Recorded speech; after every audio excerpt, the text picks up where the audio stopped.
Well, what is up, everybody? Happy Sunday, the last day of Major League Baseball's regular season was today. Had a full schedule of NFL football games today, and yesterday there was some pretty good college games, I will say that. My gosh, I mean, Penn State and Illinois was a great game to watch. Before we get to the topic at hand tonight, which is going to be, it's a treat, I promise. You probably recognize it from the title, but before we get to that, again, I wanted to say thank you all for watching my vlogs and supporting the channel. It means a lot to me, and to Neil, the other question to answer, pet hate. Sorry, I misunderstood that. I guess that would be similar to what we would call pet peeve here in the United States. But yeah, pet hate, something that I'm not a fan of or I don't really like. I would say for me, that would be people that quit. They just quit. They don't try. They don't put any effort in. They just do something and then just quit without giving any effort whatsoever. I am all about if you've given every last ounce of effort and it just hasn't worked and you have literally given it all and there's nothing left to give and you step away, perfectly fine. But it's just people that try one thing or try something and right away it doesn't work out and they just quit, or they just think it's too hard and they quit. Yeah, it drives me up the wall. I can't stand that. And I think a lot of that comes from my years in firefighting, and that is, through the fire academy and everything, we were always taught to give everything you've got because, would you want to quit on somebody when their life is in jeopardy and that you're their only hope? And the answer is no. Basically, if I don't rescue a person, it's because we didn't make it out, but I'm not going to just leave somebody behind because it's dangerous. And so I think that's a lot of it, where that comes from. It's just that it was just ingrained in us from the beginning. So yeah, pet hate, pet peeve. Yeah. People that quit, give up too easily. Because the other thing that goes beyond that is when you really, really try and put your best foot forward, even if it's not working out the greatest in the start, you never know. It might turn out to be one of the greatest things you've ever done or one of your greatest accomplishments. But people never know because they just give up. And unfortunately, in today's age of instant gratification, there is no, it doesn't work out immediately. I'm done. I quit. And yeah, that's one of the bad things about this instant gratification society we're in, is just how easily people give up on things. So that's the one question to go back on that. So again, thank you all for your support. And also, again, thank you for watching. It does, and I understand it's part of being a new creator and having a newer channel, but it just frustrates me when I see and I study these videos endlessly to try to see what we can do differently, which is what led me to some of my ideas with the hotels and that. But it just gets so frustrating when you really put a lot into putting a video like that together to get all to get all of the research done and to try to highlight everything and find something that's really interesting, and that video gets absolutely swamped by all the other Fort Wilderness vlogs that are literally the same shit regurgitated over and over and over again. It's people shoving food in their face, it's people walking around the resort, and it's Disney Vacation Club. That's it. Nothing about the resort, nothing about how, magical it is or what these different artifacts in there mean, or like the poles in there, the 4 poles. Those all have meanings. But all of that, it just gets washed away by the thousands of other just regular channels spewing the same old crap over and over again. And, it's part of growing, it really is, but it's so aggravating because I just wish there was a way to propel it up higher, because it's one of those, it's like somebody that cooks a new food or a new version of a food and they do it so well. And they just know that if people could get their hands on it and taste it, it would take off. But if nobody can taste it, it's not going to go anywhere. And that's kind of how it feels right now. And what hurts me a little bit is I don't get a chance to post every single day because of working, 12-hour shifts, sometimes 14 to 16 hour shifts, depending. By the time you throw in working out and then driving to and from work, getting home, it's hard to edit and get everything else done, but I'm still trying. Obviously, I'm not quitting, not giving up at all. We'll keep forging ahead. This is going to work. It really is. We're over halfway to the 1,000. And really, once you hit 1,000, a lot changes from what I've been seeing and studying. So, but it doesn't happen without you all. So thank you all very much for watching. Just taking the time out of your day to watch my channel. That means a lot. So I hope I can keep entertaining you. And again, as I've said before, we're going to keep doing this. We're just doing it in a different way. Something's got to be different. All of this Disney theme park channel stuff is great. Everybody has their own stuff they do, but they're all following the same doggone template. It's, as I've said before, it's eating the food, riding rides, walking around, and shopping. There's nothing else. Very few channels out there are actually, venturing into newer things. And I really think in time, this is all going to pay off, because I think that only so many people are going to be able to do the same things over and over again. The really big channels will, for the most part, going to stay really big. The ones where they're hovering around 2,000 to, say, 30,000, if they don't change, those are the people that are going to get washed out. And, those channels will start deleting each other because, again, if you take YouTube as a whole, Disney theme park vlogging makes up about that much of it, if that, by the time you figure in everything else. So, again, one, to stay relevant, and two, to stay interesting, you constantly got to be thinking of everything. So I hope this vlog helps. I'm sure it will, because it's going to be a whole different point of view. And anyway, hope you enjoy it. So let's get our ass in gear and let's start this thing. So welcome again, everybody. Happy Sunday.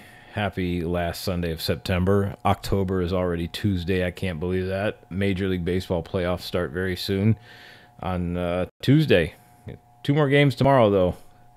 Atlanta and New York both have playoff implications, so be good. New York Mets, that is. My Yankees, they got home field throughout. They're the #1 seed in the AL, so let's go Yanks.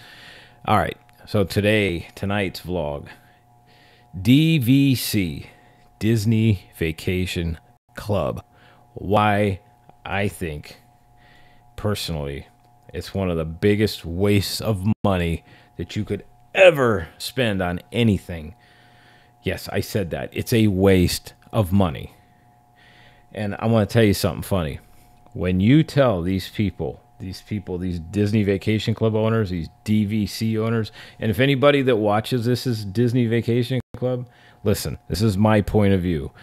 I'm not saying it needs to be yours, but this is mine. Hear me out. And if you still feel like you need to come argue with me or whatever, you want to go take it out to the parking lot, and we'll do it then. Again, we're trying to make everybody laugh here. Keep it light, keep it funny, right? But anyway, these people are fanatical. And I've seen it through social media, especially on Facebook. There's this Disney World tips and tricks site, and there's always one person that goes in there and says, "Tell me the goods and the bads of Disney Vacation Club. Is it worth to own it?" And the people that speak out against it get absolutely avalanched by all of the pro Disney Vacation Club people. It is insane. It's like they all got this big, gigantic, like, tanker truck of Kool-Aid. They're just, oh God, just guzzling it. I mean, these people take this to a fanatical level. And what blows my mind with it is, you're not saving anything, and you're not investing anything. For a quick rundown for people that may not know what Disney Vacation Club is, it is a timeshare. Oh yeah, that's the other thing. That clip I just showed you, if you call Disney Vacation Club a timeshare to these people, you'll get the same reaction out of them. It's not a timeshare, damn it. It's a vacation club. Got it. It's all about word salad. Understood. I mean, It's just hilarious the reactions you get out of people. But anyway, this thing is only good for 50 years when you buy this. Now, not 50 years from the minute you sign your contract. It's 50 years from when the resort was constructed. So, for example, Disney's Old Key West, which is one of their oldest Disney Vacation Club resorts and one of the first Disney Vacation Club resorts, I think that's only got a couple years left on it, like I think 10 or 12. I think it's expiring in the 2048, something like that. This new Polynesian eyesore tower that they built on the Magic Kingdom resort loop, since that's going to be finished this year, I think that one is literally 50 years from now. I'm not sure, though, if it's 50 years from construction completion or construction start. If it's construction start, then technically, once it opens, you'll only have like about 47 or 48 years till it expires. But my whole thing is, this thing at one point is going to go away.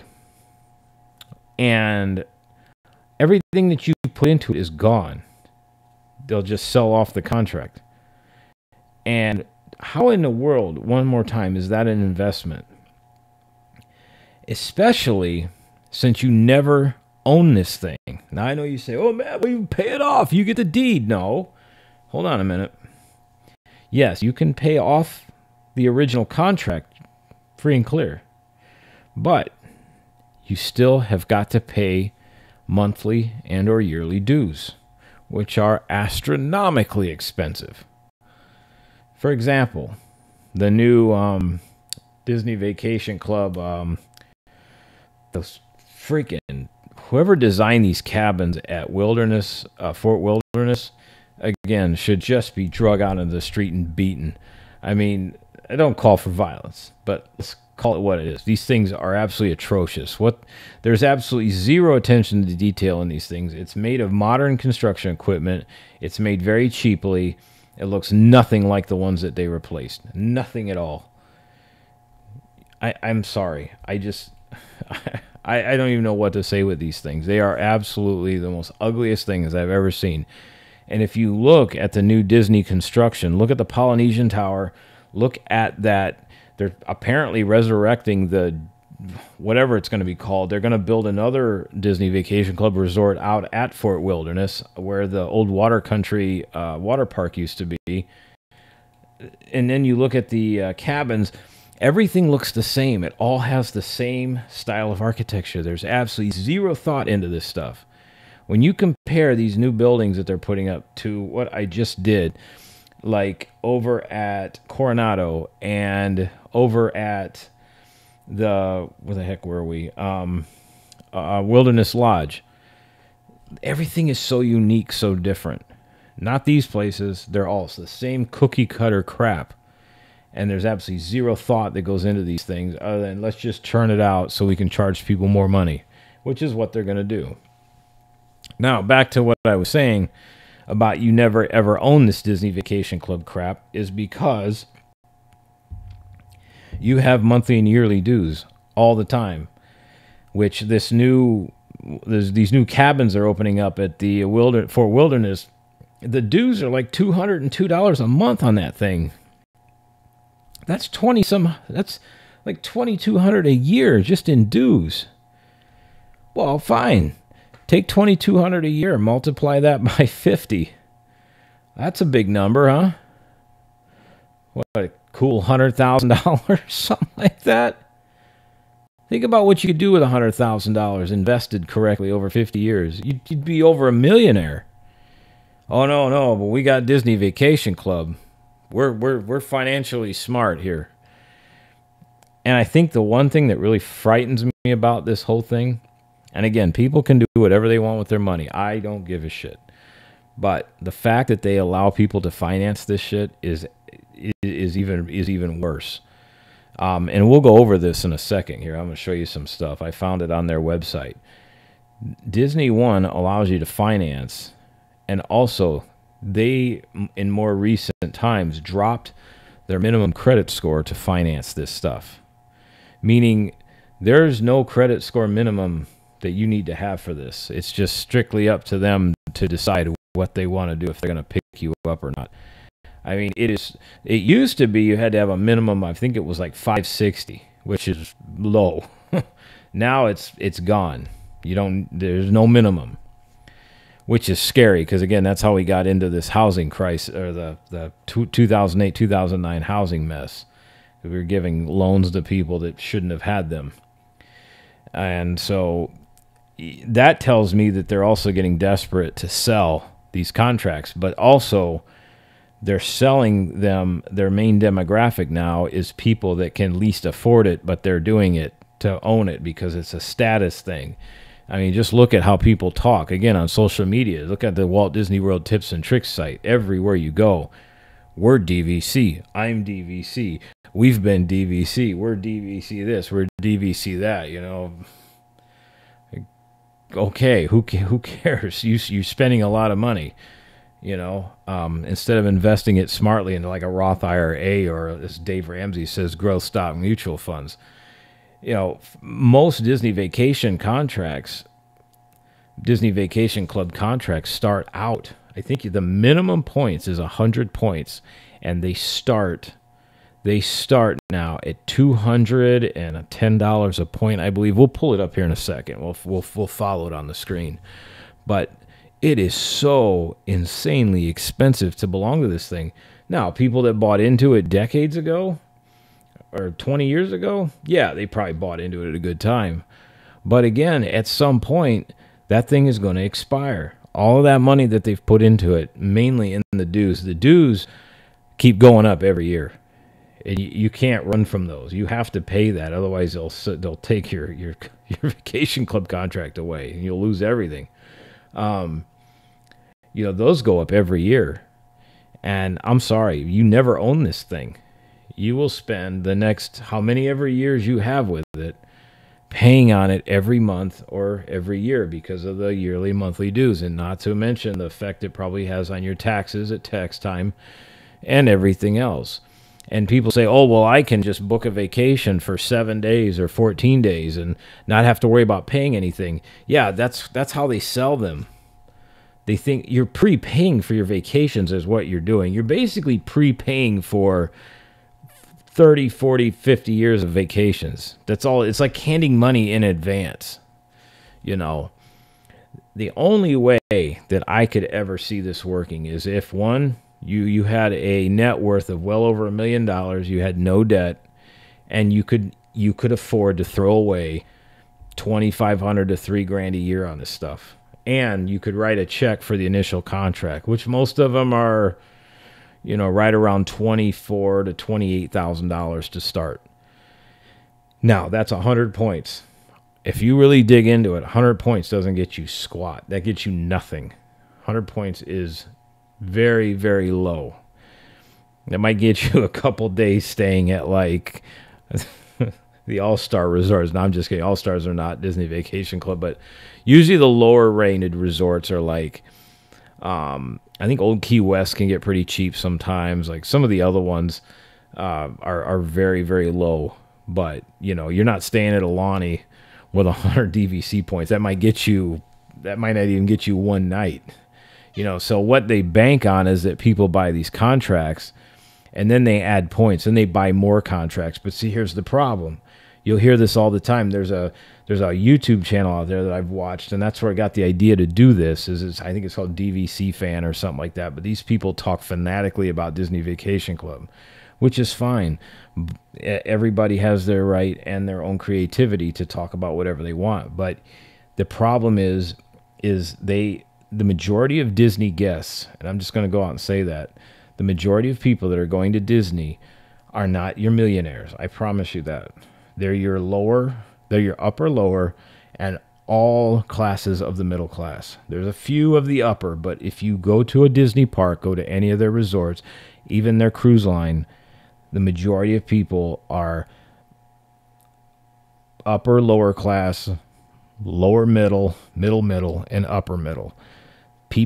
Most people that can least afford that kind of a commitment, but they do because it's a status thing, and they think they're getting something, and they got a leg up now because, oh, well, we're going to be able to go on vacation for free. Well, not really. Let's get this. Let's get the Disney Vacation Club website pulled up here, and we'll walk through this. All right. Okay, here we go. So I got the website pulled up. Throw it onto the screen now. So here we go. Create a membership for your budget and style in 3 easy steps. Okay, just 3 easy steps. So let's go through this. 1, we're going to personalize the points. Choose a home resort. Review your estimate. Okay. Oh, Maverick's my chief editor is walking around back there. So I already plugged some things in just for time's sake, but I went in and put how we like to vacation, and I put 10 plus days because realistically, from watching everybody on Facebook and watching everybody that posts everything, most people come down here for about 5 to 7 days, but they come at least on average twice a year. Okay, so 10 plus days. All right. What's your typical vacation party size? 3 or 4. That's usually pretty average. A lot of people are traveling in groups like that.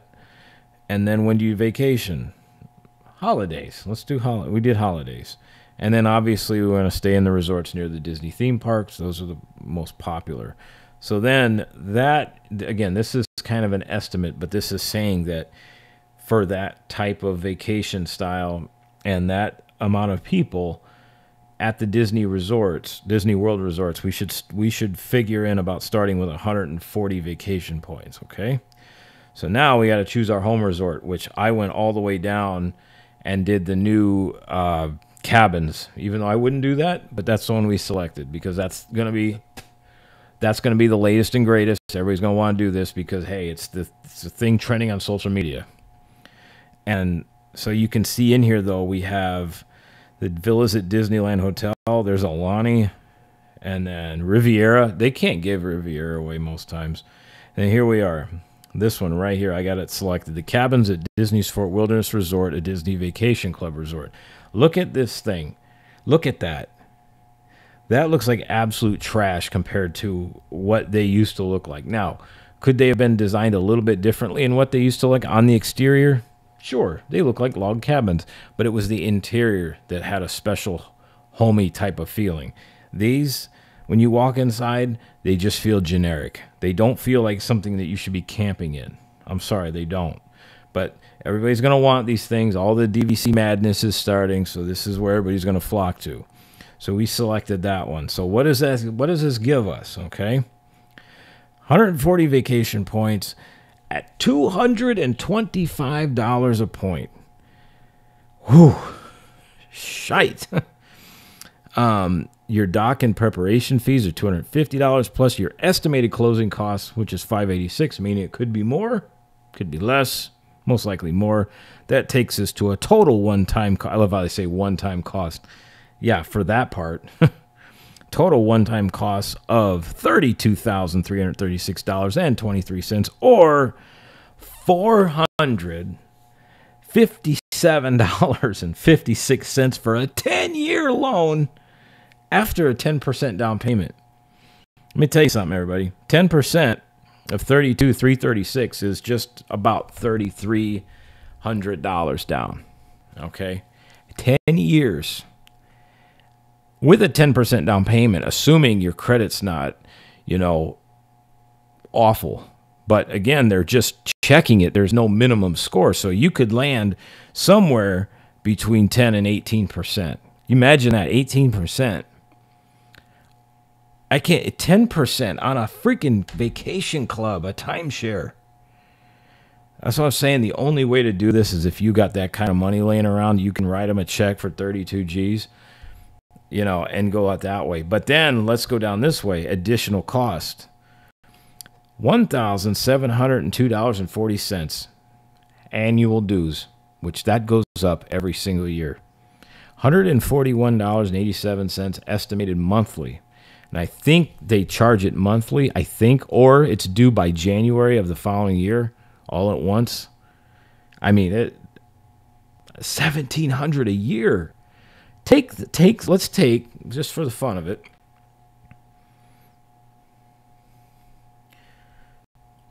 let's take $1,700 and multiply. Let's say we're going to do the full 50-year contract. Let's multiply, assuming this didn't change. Let's multiply it by 50. $85,000 just in dues. And that's if it didn't change at all in 50 years. And you know as well as I do, those dues change. They go up every year. So you can figure you're going to be well into 100,000s. Now let's add the cost of our vacation onto this, our vacation club. Let's just round it up. We'll do 34,000. There you go. Almost $120,000 investment over the course of 50 years. That just goes away. And again, it's not going to be 120. It's going to actually be more because those dues are going to go up every year. Now think about investing. If you took that kind of money divided by 50 years, that's $2,300 a year. Imagine that invested into a growth stock mutual fund or even to a Roth IRA. You know what you'd have instead of a vacation club? You'd be well over you'd have probably about $1.7 million. Even if you cut that in half, if you invested that kind of money for 25 years, you'd probably have $300,000 or $400,000 in a retirement account. But no, we got to have our vacation club. So anyway, let's go back to this. Let's read this again. Or let's read this further. Let's talk about the interest rate. They offer fixed interest rates as low as 10% for a 10-year loan and up to a maximum of 18%. That is astronomical. The sample financing that they gave us, that assumes a 10% down payment and a fixed annual rate of 15%, which requires, among certain other criteria. Now, see, this one says a minimum credit score of 675. That is to get that kind of an interest rate, meaning they don't have a minimum credit score, but if you want to get the lower of the rates, you better have that kind of a credit score, okay? Meaning if you're on the side of like the 500s or lower and they approve you, you're going to be up in the 18s. 18%. And the thing is that's just on 30, that's on $32,000, $33,000. That's 140 points. It goes up from there. And because that's what Disney banks on. They bank on people doing this like, oh, that was fun. We just don't have enough points. We need to add points. So let's play around with that for a minute. So we'll go over to our cabins at Fort Wilderness here. So right now we'll set it to where we were. We're at 146 points here. Yeah. 150, close enough. So that takes us to 32,66714. Now, let's just say we got hooked on that. We want to do this a lot more, and we want to stay at Alani, which is going to require an insane amount of points.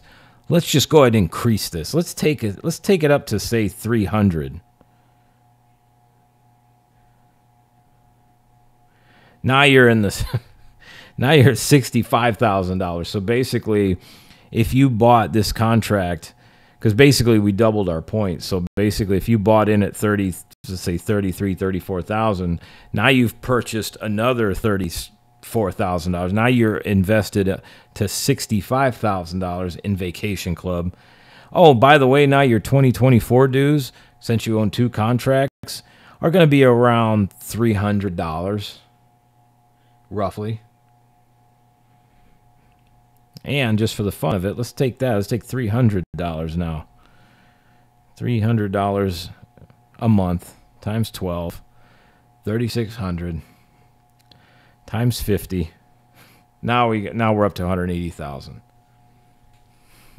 Do you folks see why I have such a disdain for this particular thing? Again, people can spend their money however they choose to. That's not my decision. But to spend that kind of money, because it's throwaway money, because people keep saying, oh, it's an investment, you can sell it and get your money at $225 a point, you're going to get your money back. Right. Yeah. Now the people that bought when it was $40-$50 a point, yeah, that'd be like if somebody bought gold when it was $200-$300 an ounce. Yeah, you're going to make a killing. But if you think you're going to buy this now at that kind of rate, I mean, so what happens next? You're gonna to make money. It's going to have to go up to $300 or $400 a point. Well, I mean, now you're talking an insane amount of money. But this is where the big deal keeps coming in now. Whereas again, how are people affording this? You know, everywhere you go, you can't look at a YouTube channel, or I'm sorry, you can't look on YouTube, TikTok, Facebook, Instagram, anywhere without people bitching how they don't have any money. Living's too expensive. I got no money. Can't afford anything. Can't afford groceries. Can't afford gas. Can't afford this. Can't afford that. Can't afford housing. By God, we'll finance a $65,000 vacation club, though. We'll figure that one out. I mean, it's no wonder that people don't have anything saved for anything. You know, it's why, what is it, 78, almost 80% now of the American population's living paycheck to paycheck. I mean, it's no secret when you look at stuff like that. That's why. I mean, think about that. $300, $400, $500 a month on a freaking vacation club. Imagine making that payment for 10 years. Oh, yeah, by the way, on top of your $740-some car payment, plus your $200-$300 insurance bill, and your, what, $2,500, $3,500 mortgage. I mean, shit, man. You better be bringing in 15 to 20 G's a month for that kind of lifestyle if you want to have money left. But most people aren't doing that. So then, again, the question is asked, where do they keep getting this money? They keep financing it. We are in the biggest debt bubble that we've ever been in. I'm telling you, when this thing lets go, man, hope y'all got your debt paid off.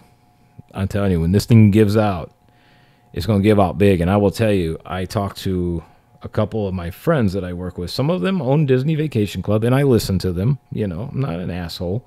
But then I give them my point, and they do. They see it. They see it from my point of view as well. But, you know, one of the beautiful things about debating somebody or just tossing ideas around is it's okay to disagree with somebody and have an alternate view, which most people don't understand that these days. You know, it's okay to disagree with somebody. But, you know, they've all even said that they've saved up all their money and basically wrote a check for this stuff. But unfortunately now, I know that you know that's not what's happening, because if you look, Disney, it happened a while back after everything reopened from 2020, but Disney moved one of their vacation club hubs down to International Drive. And if you ever drive down I-4, you'll see that big ribbon board that's advertising Disney World. Well, right below that is a Disney shop, but it's a Disney Vacation Club shop, and they're selling Disney Vacation Club out of that. And I hate to say it, but if you're staying on International Drive, you're not looking to spend a lot of money. I mean, I've stayed on International Drive before. You're trying to budget best you can. Most people staying on International Drive can least afford to probably get into Disney Vacation Club. But that's who they're targeting, because, hey, we don't have a minimum credit score. We'll finance anybody. It's dangerous stuff, man. But, you know, that's a little rundown of it. But next thing I want to do real quick is I want to show you the rooms, okay? Now, the one I'm going to show you is a tour that a person gave from their channel. This is the big bad Bay Lake Tower that everybody talks about. Everybody, you know, fawns all over. It's Bay Lake Tower. It's Bay Lake Tower. I'm telling you, after seeing that room, I'm going to put that room up. I'm going to put both the Bay Lake, I'm going to put Bay Lake Tower, quick room tour, and I'm going to put Boardwalk. That's another Disney Vacation Club resort. And then I'm going to put the room that I stayed in at DoubleTree for $57 a night by SeaWorld, which is in the heart of all of the theme park district.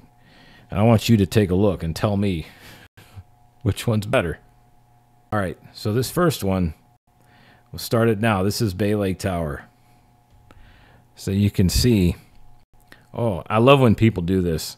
They act all crazy about, oh my God, look at the luggage rack, and it has laundry bags. Well, my God, I mean, for $40,000, $50,000 and a commitment, I'd hope you get some laundry bags. But look at this room, though, okay? It's very basic. There is nothing in this room that's, you know, You know, look at this. There's nothing in this room that says it's ultra special. It looks like a standard hotel room. And I think that's one of my biggest complaints with what Disney's doing, especially on these refurbs. They're just taking all of the style out of the rooms. They're turning them into like Hiltons and Fairfield Inns and stuff like that. You know, a room like this will cost you basically, if you get it on a Priceline or something like that, if you can find one, which they are available from time to time, this will be $700+ a night. And I want you to look at this too. Look at the desk. Look at the chip marks. You know, you're talking, this is supposedly one of Disney's like top premium resorts. Look at even the cabinets. Look at the nicked wood. I mean, that's not something that you should see in a high-end so-called resort like this. And the next thing I want to show you is the view, because this kind of, you know, I'm not sure about this. People have mixed emotions on it. There you go. It's a very beautiful parking lot, is it not?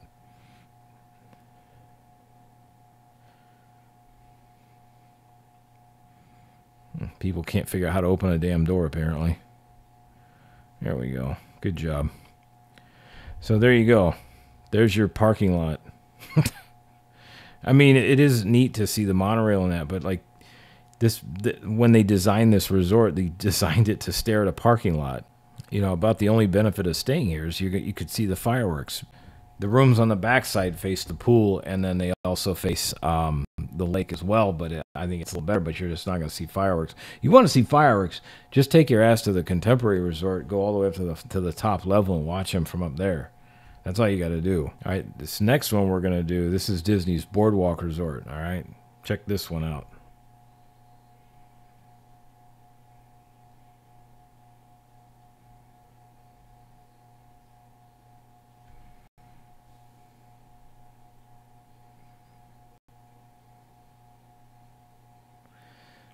So you can tell by looking at this, fairly standard. These are the new remodeled rooms too. These are the ones people are like, oh, it looks so magical. What are you people smoking? Because I want some of that. If those headboards weren't designed like that, this literally would look like something that you would find in a Motel 6. Not that I've stayed in a lot of those, but they would look very similar to those. But it's just a plain old, it's just a hotel room. What these things used to look like before they did this, they stripped all the personality away. It's a crime what they did. They used to look nothing like this. This hotel used to look like a hotel that you'd probably find along a boardwalk back in the 1920s. But you can tell there's no personality to it. It's just, you know, the fake wood floors, you know, the cheap ass furniture. It's all laminate wood. The furniture that used to be in there was all actual wooden furniture, like real wood. This is all fake laminate stuff. So now lastly, we're going to do the room I stayed in when I was at DoubleTree. It was a $50, $60 a night room. I want you to think about the other two and look at this one. I mean, already it looks more cozy than those other two could even come close to. Same amenities. I got my coffee maker. I got a lamp there. I even have a desk. It has a desk. I got 2 beds.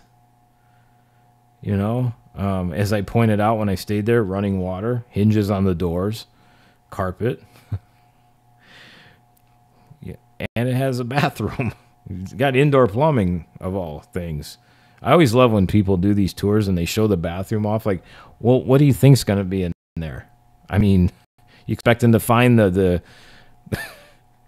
are you expecting to find the stove or the refrigerator in there or something? I mean, I always love when they point it out. Oh, we have the toilet and the tub here. Well, it's a bathroom, is it not? Like, come on, people. Yeah, and it's got the air conditioner. That's everything. So you can see that for several $1,000s, you're getting a room that isn't much different than a DoubleTree now, because they've stripped away all of the personality of these rooms. Now, before they did all these new renovations, yeah, they used to look good. They looked really good. Still not the money they're asking, but they look good. You know, and that's the other argument you get. People say, well, you can't. You could stay at a Disney resort, but you're going to pay $500, $600, $700, $800+ a night. Yes, because they've overinflated the pricing of these hotel rooms. And the reason I say that is go to Universal. Look at Lowe's, Sapphire Falls, Portofino Bay, Royal Pacific, Hard Rock, even Cabana Bay. Look at the rooms that they have at those resorts. Any one of those is as nice, if not nicer, than any Disney Vacation Club room, and it's at least 35-40% cheaper. Those are just the facts, folks. Just the facts. Disney swindles people into buying this vacation club because they say, oh, it's worth it because it saves you from having to pay $700-800 a night. If you take, for example, even the Riviera, what else is a DVC resort? Old Key West, even that Bay Lake Tower. Take those rooms, take those hotels, put them anywhere off property. Those are $150 to maybe $275, $300 a night hotel rooms, if that. I'm calling it what it is. Some of them barely even had coffee makers in them. You know, that was relatively new. But that's another thing I always laugh at. These DVC people going like, oh, look, we have our own coffee maker. Well, no shit. I have a coffee maker at home. I had a coffee maker in the DoubleTree room. I mean, really? You're going to get excited about that? I'm talking about setting the bar a little low there, aren't we, folks? So, you know, that's just my thoughts on it. I think it is a gigantic ripoff. I don't see the value in it. You want to debate with me? We can have a debate in the comments. Send me an email, whatever you want to do. I'm happy to hear your side of it. I really am. But I don't see how something that is going to cost you starting in the $30,000 range and going upwards in the $60,000 plus then you've got to pay somewhere in the range of $1,700 all the way up to $2,200, $2,300, $2,400 in dues. And the more contracts you buy, the more dues you got to pay. Because if, let's say, these people that brag about how they own it, 4 or 5 different resort communities that they've bought contracts at, like say Fort Wilderness, or they've got a contract at Wilderness Lodge, and they got a contract at Alani, and they got a contract at Old Key West. You got to pay dues on each one of those contracts every year. So you're spending thousands of dollars on contracts, or I'm sorry, on maintenance fees for all those contracts. Yeah, the savings are just piling up, aren't they? But you can go on vacation for a couple of weeks and not have to worry about paying anything. Oh, never mind, you've already spent it, or you're spending it in your monthly fees and all that other stuff. So that's my take on Disney Vacation Club. Like I said, you want to throw down? We'll throw down. Like what you say in the fire service, we'll go out in the parking lot, we'll talk it out, and we'll shake hands, and we'll walk back inside. Listen, I'm not doing this to insult anybody. I'm not doing this to try to piss people off. I'm just trying to get people to look at it from a different point of view, because there are very few videos like this. If you type in on YouTube Disney Vacation Club or DVC and then rip off or not worth the money, you don't see many videos showing up about talking about how bad it is or how much of a sham it is. I think those have either been scrubbed by the internet or Disney has those people killed, one of the two. I'm not sure, but we must make it all look good. It cannot be bad.